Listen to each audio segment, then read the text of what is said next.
6 juin 1944, débarquement de Normandie, 25 août 1944, la libération de Paris. Qu'est-ce qui se passe pendant ces 3 mois? Eh bien, c'est 3 mois de combat. Fierce fighting between the Allied forces and the army of the Third Reich. En 1944, ici, c'est l'enfer.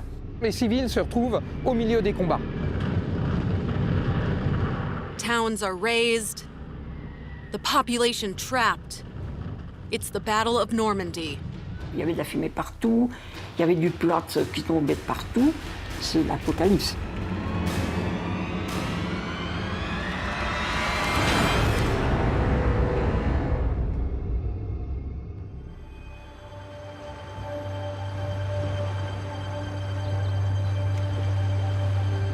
The Germans were expecting the D-Day landings in the north of France, near the English coast.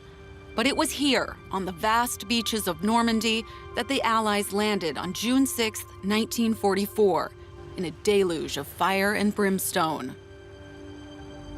The people of Normandy were familiar with bombings very early on, and in 1944, the Allies carpet-bombed towns in the region, like Caen, Lisieux and Salaux. It was a strategy aimed at preventing the Germans from moving through them too quickly. For the landing to succeed, there had to be as few German military reinforcements as possible on the landing beaches.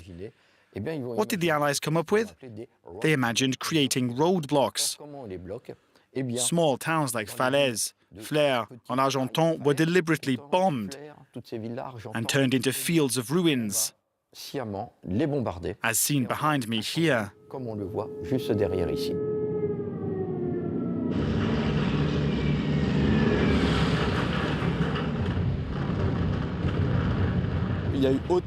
the 6th of June, there were 3,000 civilians killed in Norman towns, close to the number of Allied soldiers killed on the beaches. This clearly shows that beyond the beaches, these Norman towns were hit hard, and this had a considerable impact on the legacy of this landing.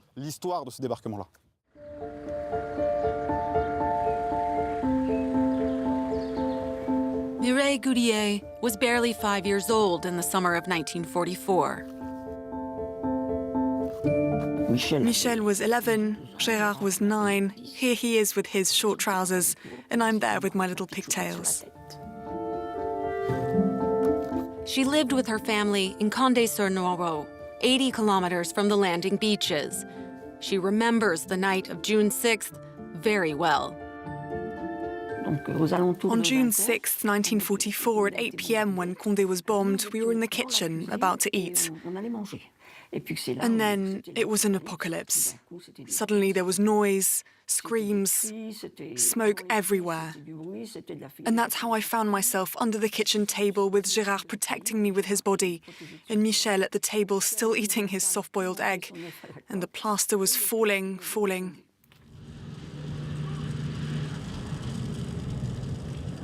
Still, we were lucky. On the night of June 6, there were entire families wiped out all around us. Parents, children in their mother's arms. It was horrifying. For several weeks, Mireille's family took shelter with farmers around the destroyed town of Condé. Then one day, they decided to leave. I was in the pram, with the hood down because I was afraid of the planes. My grandmother, who was nearly 70 years old, my 2 brothers and my parents. We set off on the road and arrived not far from C. Mum absolutely didn't want us to join any groups because she said it was too dangerous, that they shot at groups of people. But she had a pair of white underwear, and whenever there were planes, Mum would wave the white underwear in the air. During the summer of 1944, between 150,000 and 200,000 civilians were forced to leave their homes. A painful ordeal documented at the Falaise Memorial. The flow of refugees kept growing. Where could they go? South. So everyone arrived in Orne County. Officials said, "Stop, we can't absorb the influx of people anymore." People who had been walking for a week without food or water were told to keep going, always under the threat of the planes, combat and German fire. Et de tirs allemands. À Caen, impossible de dénombrer les morts. La population fuit épouvantée. Sur 60 000 habitants, 7 000 vivent encore dans les ruines. Les autres, comme aujourd'hui tant de Français, connaissent un nouvel exode.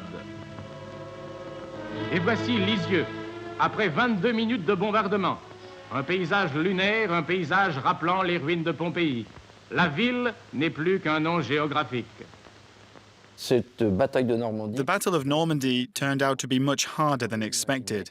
et comme elle va The German defences were stronger than anticipated, resulting in longer fighting. eh bien, les combats vont être plus For example, the city of Caen, which is 15 kilometers from the landing beaches, was supposed to be liberated by the evening of June the 6th, but the side west of the river was only liberated on July 9th, and the east side on July 19th, a month and a half later. un mois et demi plus tard. German soldiers fought fiercely, knowing that the fate of the Third Reich depended on their ability to hold the front. But in August 1944, after 2 months of brutal combat, the Allies managed to encircle them in what is known as the Falaise pocket. Comme à la fin de... Like at the end of a drama, all the actors met on stage, and here we found all the major actors of the battle. The French 2nd Armoured Division, the Americans with 2 divisions, you have the British on the horizon's ridgeline, and finally on the right, the Canadian troops with the Polish, who came here to the hill where the Montormel Memorial is built, all to form a blockade. Le mémorial de Montormel se plaçait en bouchon.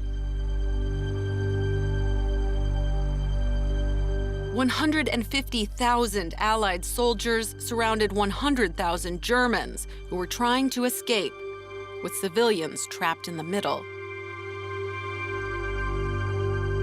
Et il se trouve que par By a stroke of bad luck, the town of Trun found itself at the centre of the Falaise pocket.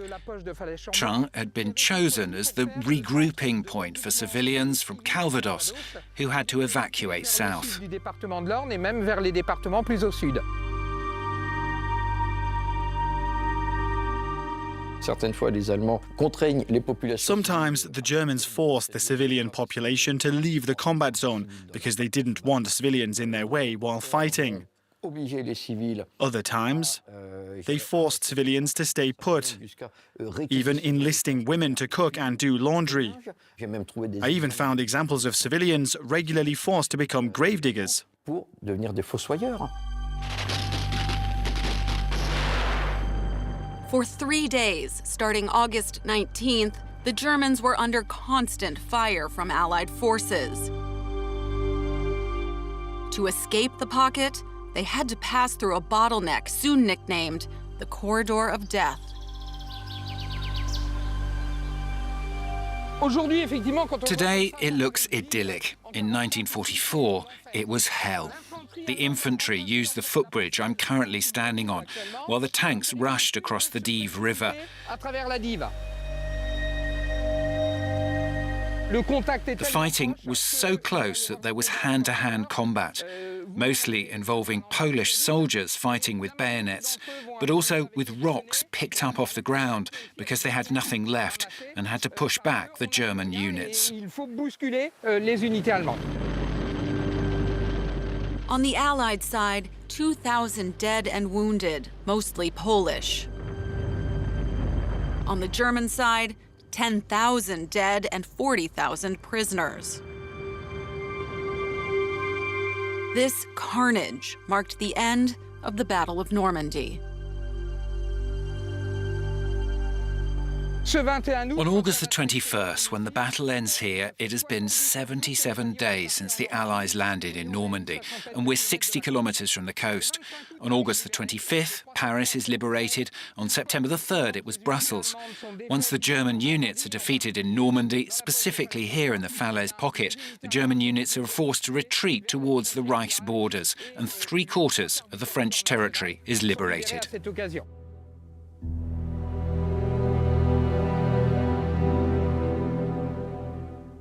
All of France would soon be liberated. In this battle, Normandy lost 20,000 civilians and a considerable amount of heritage. In regiment reports, British and Canadian troops say, oh, this is weird. They expected to be welcomed with open arms, but describe the people of Normandy as sullen, saying they looked disgruntled. Well, yes, look around. Look, we are not going to be jumping for joy and giving hugs all day.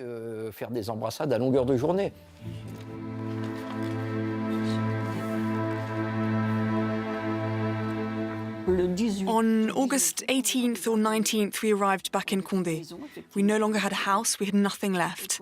We were staying at the home of the church's maid.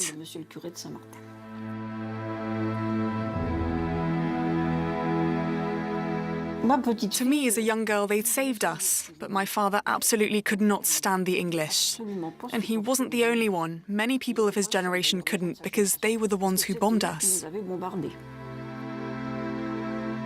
Even now, it's been a long time, 80 years. If I hear a plane, I have to force myself not to go and check on it. The fear of planes has really left its mark on me. These painful memories remind us of the high cost of peace and freedom.